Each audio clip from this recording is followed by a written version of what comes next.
नमस्कार साथियों, कैसे हैं आप सभी। मैं प्रिंस आप सभी का जीएस स्टडी पर तहे दिल से स्वागत करता हूं। यह चैनल तो जीएस स्टडी जो ये आप जीएस स्टडी चैनल पर पढ़ रहे हैं, इस पर आज आप पढ़ेंगे लिंग।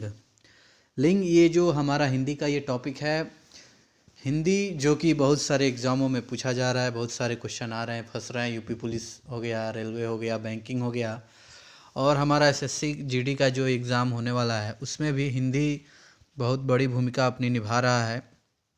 तो ये हिंदी के जो क्वेश्चन होते हैं, इससे आप तो इनमें पूरा नंबर ला सकते हैं। ठीक है, तो अगर आप कोशिश करेंगे तो पूरा 20 में से 20 आप कर सकते हैं।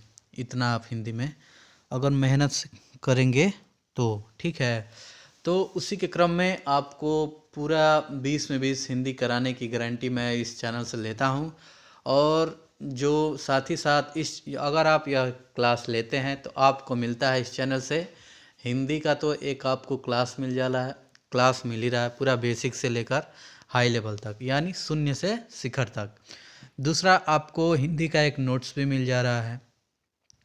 तीसरा इसका फ़ायदा है, आप यह जो नोट्स पढ़ रहे हैं हिंदी का, जो मैं आपको यह नोट्स दे रहा हूँ, इस नोट्स में आपको मिल रहे हैं प्रीवियस ईयर क्वेश्चन जो कि इसी में रहते हैं। जो भी मैंने एग्जाम्पल के रूप में जिन चीज़ों को प्रयोग किया हुआ है वो सारे प्रीवियस ईयर क्वेश्चन है। ठीक है, और जगह जगह पर मैंने इम्पोर्टेंट भी लिख दिया है। ठीक है, तो इस क्लास को लेने से आपको 3 फ़ायदा हो सकती है।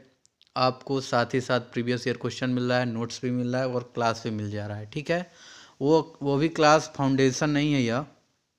यह क्लास आपको मिल रहा है पूरा शून्य से शिखर तक ले जाने वाला है। ठीक है, तो चलिए देर ना करते हैं, फटाफट से शुरू करते हैं। लिंग की जो परिभाषा है, यह हिंदी हम लोग पढ़ रहे हैं, हिंदी का यह टॉपिक है। हिंदी में कौन कौन सा टॉपिक पढ़ना है, मैंने जो पहला क्लास जो मैंने आपका लिया था मैंने बता दिया है। ठीक है, तो लिंग की परिभाषा है संज्ञा के जिस रूप से किसी वस्तु या व्यक्ति के स्त्री या पुरुष होने का पता चलता है उसे लिंग कहते हैं। जैसे लड़का पुरुष, लड़की स्त्री। हिंदी में लिंग 2 प्रकार के होते हैं, पुल्लिंग और स्त्रीलिंग। ठीक है, इसकी पहचान है अच्छा और अच्छी, मेरा या मेरी। अब शब्दों से ही लग रहा है कौन स्त्रीलिंग है कौन पुल्लिंग है।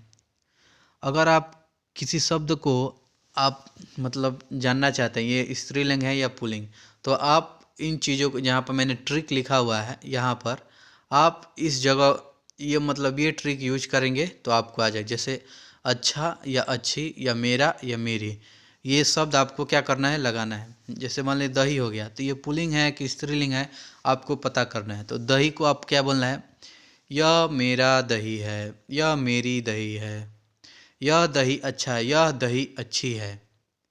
इस पे कौन सा अच्छा, दही अच्छा है, इस पर एकदम सुटेबल बैठ रहा है। तो आप क्या मानेंगे, दही क्या है, पुल्लिंग है। छाछ, छाछ क्या है, वह स्त्रीलिंग है। ठीक है, ये पूछा गया है दही और छाछ, ये बहुत ही कॉमन क्वेश्चन है, लिंग से पूछा जाने वाला, और कई कई बार बहुत सारे एग्जामों में पूछा गया है। ठीक है, ऐसे शब्द जो हमेशा पुल्लिंग में आते हैं, आइए उसे जान। पेड़ों के नाम नीम, पीपल, अशोक, ये हमेशा क्या रहते हैं, पुल्लिंग में आते हैं। भाववाचक संज्ञाएं होती हैं जो बुढ़ापा और बचपन, ये अपवाद होते हैं, अच्छाई और बुराई। ठीक है, दूध से बने पदार्थ क्या होते हैं, घी, पनीर, दही, मेवा। एक अपवाद होता है छाछ, ये स्त्रीलिंग होता है, जो अपवाद है वो स्त्रीलिंग है। और ये जो पुल्लिंग में आते हैं हमेशा, जो हमेशा पुल्लिंग रहेंगे, भाषा, बोली, लिपि, हिंदी, पंजाबी, देवनागरी, गुरुमुखी, ये सब क्या है, ये सब पुल्लिंग है। ठीक है, और जहाँ जहाँ भी मैंने अपवाद लिखा है वो आप समझ जाइएगा यह कौन सी है, स्त्रीलिंग है। ठीक है, नदी क्या है, नदी जिसमें नदी में आता है हमारा गंगा, नील नदी, गोदावरी, यमुना, ये सब क्या है, पुल्लिंग है। और इसमें अपवाद आते हैं सिंधु जो कि ब्रह्मपुत्र, सिंधु और ब्रह्मपुत्र, ये हमारा क्या है, स्त्रीलिंग है। ठीक है, अब ये लिंग का परिवर्तन है, श्रीमान का श्रीमती में हो जाता है और भवानी का भव हो जाता है। जैसे ये देखिए पुल्लिंग से स्त्रीलिंग में बनाया गया है। जैसे कुम्हार क्या है, कुम्हार क्या है, यह पुल्लिंग है और इसका स्त्रीलिंग क्या हो गया, कुम्हारिन। ठीक है, समझ में आ रहा है आपको। उसी तरह ये सब बताया गया, ये सब क्वेश्चन पूछे गए हैं आपके एग्जामों में। एसएससी ने जो भी एग्ज़ाम कराए हैं उससे यह प्रश्न उठाए गए हैं और आपको प्रीवियस ईयर क्वेश्चन भी साथ साथ कराया जा रहा है, ताकि आप नोट्स जो बनाएं उसमें प्रीवियस ईयर क्वेश्चन ही है। ठीक है, पढ़ना वही है जो डायरेक्ट एग्जाम में आए, ठीक है। आलतू फालतू की चीज़ें नहीं पढ़नी है बच्चों, ठीक है। अब ये लिंक का जो आप नोट्स हो गया, ये कुछ अन्य ये महत्वपूर्ण है, जैसे विद्वान का पुल्लिंग, विद्वान का स्त्रीलिंग क्या होगा, विदुषी, ठीक है। और ये जो एग्जाम्पल है ये पूरा पूरा यह एग्जाम से उठाया गया है, प्रीवियस ईयर क्वेश्चन से लिया गया है, ठीक है। आपको इसे ध्यान में रखना। मगरमच्छ, छिपकली, मछली, बत्तख, मक्खी, गैंडा, इन सभी का जो पुल्लिंग बनेगा, देखिए मगरमच्छ का स्त्रीलिंग क्या होगा, मादा मगरमच्छ, ठीक है।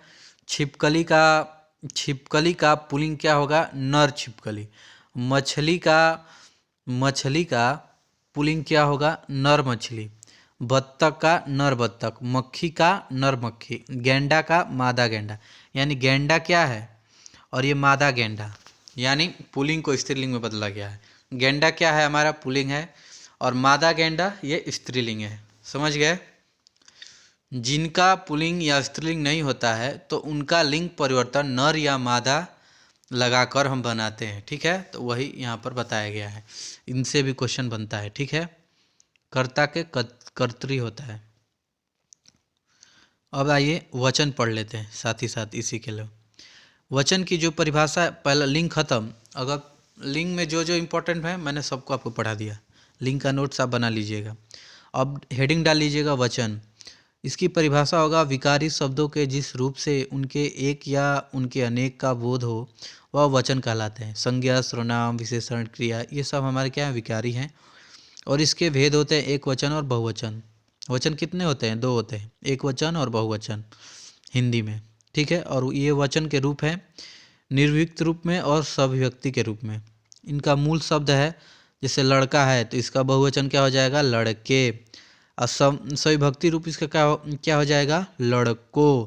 महिला का बहुवचन क्या हो जाएगा, महिलाएं। और सविभक्ति रूप में इसका क्या हो जाएगा, महिलाओं। समझ गए आप। अब ये अकारांत में आइए, अकारांत, आकारांत और अकारांत। लड़का, घोड़ा, गधा, कैमरा, रास्ता, रुपया। ये लड़का का अकारांत लड़के, घोड़ा का घोड़े, गधा का गधे, और ये नहर का नहरे, सड़क का सड़के, पुस्तक का पुस्तक है, ठीक है। ये सब हमारे कौन से हैं, ये वचन को बदलने वाले, एक वचन से बहुवचन को बदलने का वो नियम है, ठीक है। उसी चीज़ को बताया गया, कौन मतलब एक वचन से बहुवचन बनाया गया है। और ये इम्पोर्टेंट यह नियम है, आपको यह बात हमेशा याद रखना है। अगर यह नियम आपको याद रहता है तो आप दुनिया का कोई भी वचन से क्वेश्चन अगर पूछा जाएगा तो आप फटाफट से हल कर सकते हैं। सदैव बहुवचन में प्रयुक्त होने वाले शब्द हैं ये हमेशा बहुवचन में ही प्रयुक्त होते हैं। आइए कुछ नाम जान लेते हैं। प्राण, दर्शन, आंसू, होश, फेस, हस्ताक्षर, समाचार, बाल, लोग, ये क्या होता है, ये हमेशा बहुवचन में ही प्रयोग होते हैं, ठीक है। कोई आप कहीं जाते होंगे, आप अपनी क्लास में कहीं क्लास लिए होंगे तो कोई लोग बोलते होंगे सिग्नेचर अपना कर दीजिए, कोई लोग बोलते होंगे कि यहाँ पर आप अपना हस्ताक्षर कीजिए। अब कोई झुंड में भी रहेगा लोग, जिस झुंड में 4-5 लोग जाएंगे तो उनसे भी कहेगा कि आप सभी लोग यहाँ पर अपना हस्ताक्षर कर दीजिए, ये नहीं कि आप अपने हस्ताक्षरों को कर दीजिए, ये गलत हो जाएगा, ठीक है। तो अपना ये हस्ताक्षर होगा, ये हमेशा बहुवचन ही रहता है। और ये सदैव एक वचन प्रयुक्त वाले ये शब्द हैं, सामा, जनता, सामगति, क्रोध, प्रेम, दशा, प्यास, छाया, भूख, पानी, सोना, चांदी, सभा, माल, वर्षा, हवा, ये सब क्या है, ये हमेशा एक वचन में ही प्रयुक्त होते हैं, ठीक है, याद रहेगा आपको। अब आइए, महात्मा गांधी देश के राष्ट्रपिता हैं। सम्मान देने के लिए बहुवचन का प्रयोग करते हैं। सम्मान, जब भी हम किसी को सम्मान देंगे तो वहाँ पर हम बहुवचन ही प्रयोग करेंगे। जैसे महात्मा गांधी देश के राष्ट्रपिता हैं। पंडित नेहरू देश के पहले प्रधानमंत्री थे। कभी कभी कुछ विशेष प्रत्यय लगाकर भी बहुवचन बनते हैं। जैसे हमारा ये वर्ग में आएगा, हमारा कर्मचारी वर्ग, शिक्षित वर्ग, पक्षी वर्ग, विशेष प्रत्यय लगाकर हम बहुवचन बनाते। जैसे मतलब कोई पूरा, जैसे कर्मचारी लोग हैं 25 लोग हैं तो अब सबको नहीं ना, सबको नाम लेकर नहीं बोला जाएगा, सभी लोग को बोले, जितने भी कर्मचारी वर्ग के हैं वो 10 बजे यहाँ पर उपस्थित हो जाएंगे। कर्मचारी वर्ग बोल दिया गया, यानी जितने भी उस कर्मचारी सबको बोला गया, तो वो क्या हो गया, बहुवचन हो गया। समझ रहे हैं आप।